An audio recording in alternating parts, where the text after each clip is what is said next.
Hello दोस्तों, नमस्ते, प्रणाम। आप लोग कैसे हैं? मैं करती हूँ कि बहुत अच्छे होंगे।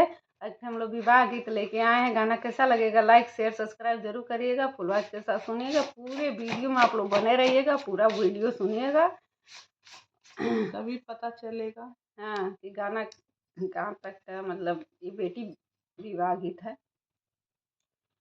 बाप के बगियावा में चंदन के पेड़ावा हो, अछना बिछना भयो डार हो।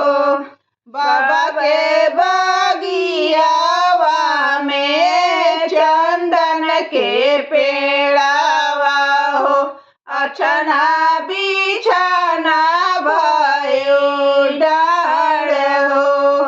चंदना कटाई बाबा पलंगा सलाना हो, हीरा मोती देने जड़ाई हो।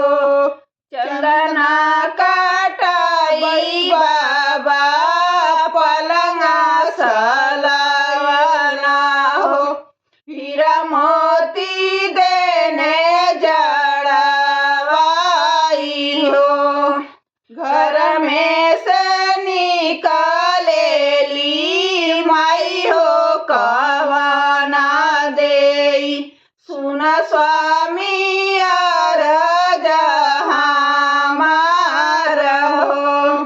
घर में से निकालेली माई हो कवाना देई, सुन स्वामी अरज हमार हो।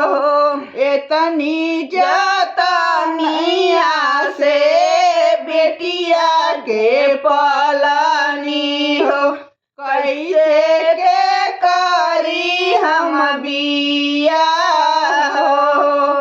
एतनी जतनिया से बिटिया के पलनी हो, कैसे के करी हम बिया हो।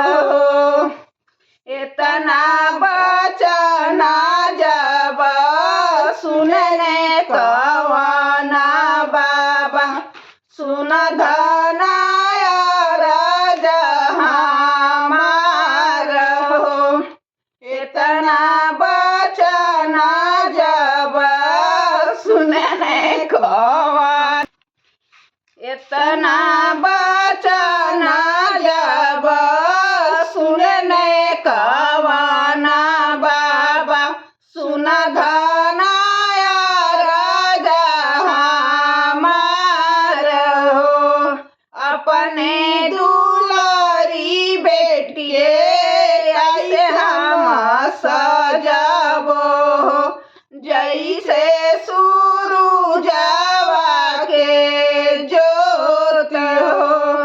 अपने दुलारी बेटी के ऐसे हम सजाबो, जैसे सूरुजवा के जोत हो। घर में से निकालेली बेटी हो कवाना बेटी, सुन बाबा अरज हमार हो।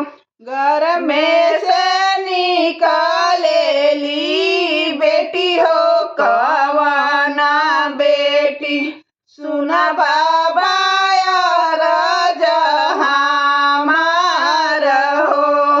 जाना तरला बाबा बेटी हो पराए धन, काहे के कैला मोर दुलार हो।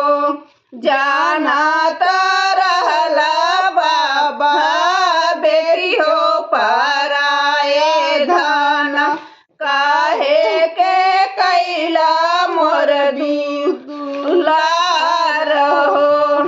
बाबा के बगिया में चंदन के पेड़ावा हो, अछना बिछना भये डाढ़ हो। बाबा के बगिया में चंदन के पेड़ावा हो, अछना बिछना भये डाढ़ हो। डरिया